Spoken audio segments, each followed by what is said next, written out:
कि 2010 मसीह आशीर्वाद द्वारा हम सभापति आज के सर्वभारत स्तर में सबुठ उच्च अच्छी उत्कल जादव मंच ओडिशा आपको अस्वीकार कर 100 वर्ष लगे संगठन आज भारत वर्ष कहतु उत्कल जादव महासभा जहाँ कर देखे कौन राज्य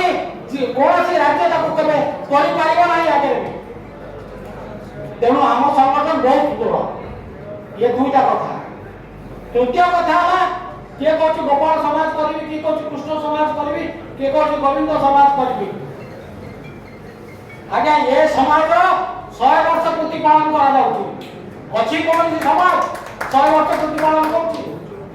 कौन समाज जदि यादव महासभा 100 वर्ष समाज आज आम ये काली ये समाज या